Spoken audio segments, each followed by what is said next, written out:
മഹാന്മാരും ദക്ഷിണാശാലികളും വിഷണറികളും മാത്രം പ്രധാനമന്ത്രിമാരായിരുന്ന ഇന്ത്യയിലെ ഇപ്പോഴത്തെ പ്രധാനമന്ത്രി ഇത്രമാത്രം തരം താഴാമോ എന്നുള്ള ചോദ്യങ്ങൾ മോദിയെ ഒരു തരത്തിലും ബാധിക്കുന്നതല്ല.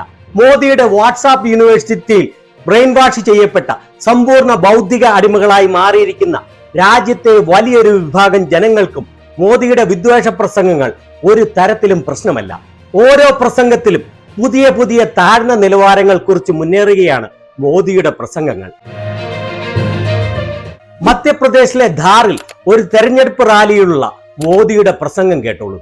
कांग्रेस का इरादा खेलों में भी अल्पसंख्यकों को प्राथमिकता का है, यानी क्रिकेट टीम में कौन रहेगा कौन नहीं रहेगा ये कांग्रेस अब धर्म के आधार पर तय करेगी.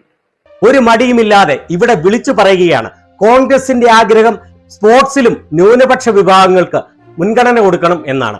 അതായത് ക്രിക്കറ്റ് ടീമിൽ ആരൊക്കെ വേണം ആരൊക്കെ വേണ്ട എന്നുള്ളത് കോൺഗ്രസ് മതത്തിന്റെ അടിസ്ഥാനത്തിൽ തീരുമാനിക്കുമെന്ന്. അദ്ദേഹം ഉദ്ദേശിക്കുന്നത് മുസ്ലിങ്ങളെയാണെന്ന് അറിയാമല്ലോ. ഇത് കേട്ട് എന്ത് പറയണമെന്ന് പോലും എനിക്കറിയില്ല. ഇന്ത്യയിലെ പ്രധാനമന്ത്രിയുടെ ഇത്രയും തരം താണ വാക്കുകൾ, അതും ഒരു മടിയും കൂടാതെ. തന്നെ കേൾക്കുന്നവരെല്ലാം വെറും മണ്ടന്മാരാണെന്ന് മോദി ഉറപ്പിച്ചു എന്നല്ലേ ഇതിന്റെ അർത്ഥം?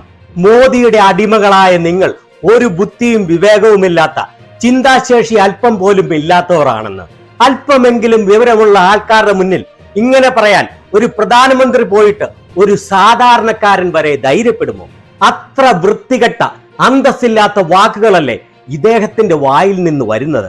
കോൺഗ്രസ് ഭരിച്ചിരുന്നപ്പോൾ ക്രിക്കറ്റ് ടീമിൽ ഉണ്ടായിരുന്നവർ ആരൊക്കെയായിരുന്നു എന്ന് നമുക്കെല്ലാവർക്കും അറിയാം. അന്ന് കഴിവിന്റെ അടിസ്ഥാനത്തിൽ പ്രൊഫഷണൽസ് ആയിരുന്നു ടീമിനെ തിരഞ്ഞെടുത്തിരുന്നത്.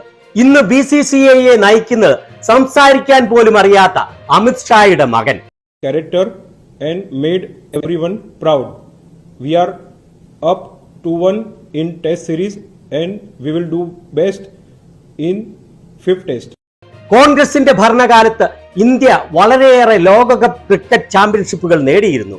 മോദി ഭരണത്തിലെത്തിയ ശേഷം ഇന്ത്യക്ക് ഒരിക്കൽ പോലും ക്രിക്കറ്റിൽ വേൾഡ് കപ്പ് നേടാൻ സാധിച്ചിട്ടില്ല എന്നുള്ളതാണ് വാസ്തവം. അങ്ങനെ സ്പോർട്സ് ഉൾപ്പെടെ എല്ലാ രംഗങ്ങളിലും ഇന്ത്യ താഴോട്ട് പോയിരിക്കുകയാണ് മോദിയുടെ ഭരണത്തിൽ. ഇനിയും കണ്ണു തുറക്കാത്ത മന്ദഭക്തരോട് എനിക്ക് ഒന്ന് മാത്രമേ പറയാനുള്ളൂ. നിങ്ങൾ ഉറക്കം നടിക്കുന്നത് നിർത്തൂ. ഉള്ള ബുദ്ധി ഉപയോഗിച്ച് ചിന്തിക്കുക. ബുദ്ധി ഉപയോഗിക്കും തോറും വളരും എന്നുള്ളത് വാസ്തവമാണ്. എന്നിട്ട് ബുദ്ധിപൂർവം തീരുമാനമെടുക്കുക. ദിനം പ്രതി അന്തസ്സില്ലായ്മയുടെ പുതിയ മാനങ്ങൾ തേടുന്ന മോദിയുടെ ഈ പ്രസംഗങ്ങളെ കുറിച്ച് നിങ്ങളുടെ അഭിപ്രായം എന്താണ്?